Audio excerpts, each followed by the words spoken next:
Secretary of State Marco Rubio's visit to NATO headquarters in Brussels was intended to be a show of unity and strength. However, controversies from Washington overshadowed the mission. From trade disputes to territorial ambitions, the Trump administration's actions cast a long shadow over Rubio's attempts to reassure European allies. The visit highlighted the growing rift between the United States and its European partners. Rubio arrived amidst a flurry of diplomatic activity focused on damage control. Just days before, President Trump announced new tariffs on European goods, met with anger by European leaders. The timing raised eyebrows and fueled speculation that the Trump administration was undermining its own diplomatic efforts. As Rubio met with his counterparts, trade dominated the agenda. European leaders expressed deep concern over the new tariffs, warning of a devastating impact on both sides of the Atlantic. Rubio attempted to downplay the significance of the tariffs, calling them a negotiating tactic. However, his assurances were met with skepticism. European leaders pointed out the Trump administration's history of unilateral decisions that damaged transatlantic relations. The imposition of new tariffs by President Trump just days before Rubio's visit sent shockwaves through the transatlantic alliance. The tariffs targeted a range of European goods, seen as a sign of the Trump administration's protectionist trade policies. European leaders reacted with anger and dismay, warning of a devastating impact on both sides of the Atlantic. The tariffs came at a time when the global economy was already slowing down. European leaders argued that the tariffs were unjustified and counterproductive. They pointed out that the European Union had a trade surplus with the United States. They also argued that the tariffs would hurt American consumers, who would pay higher prices for European goods. The tariffs were seen as a sign of the Trump administration's disregard for the transatlantic alliance.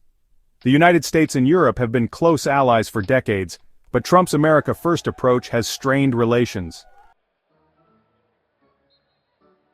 Adding to the diplomatic tensions was President Trump's renewed interest in purchasing Greenland.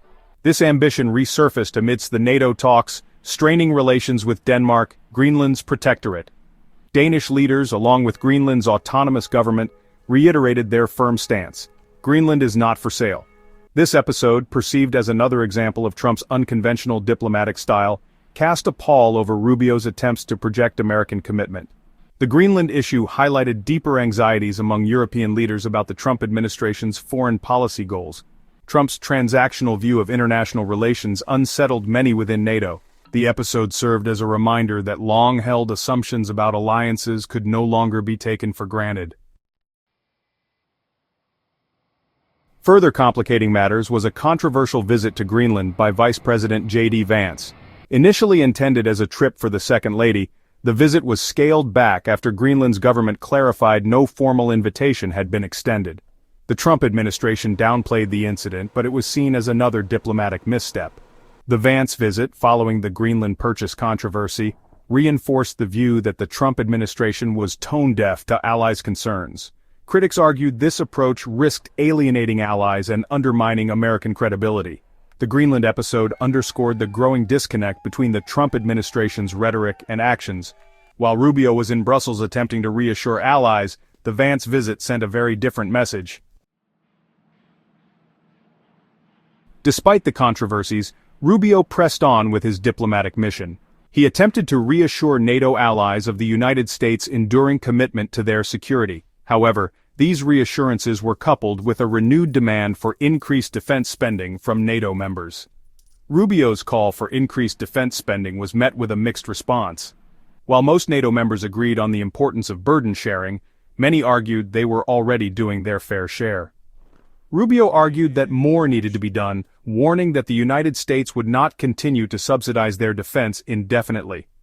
What do you think about European leaders' deepest concern over the new tariffs? Will the tariffs have a huge impact on both sides of the Atlantic?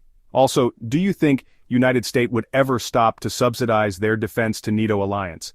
Share your thought in the comment section below. Don't forget to subscribe, like, and share.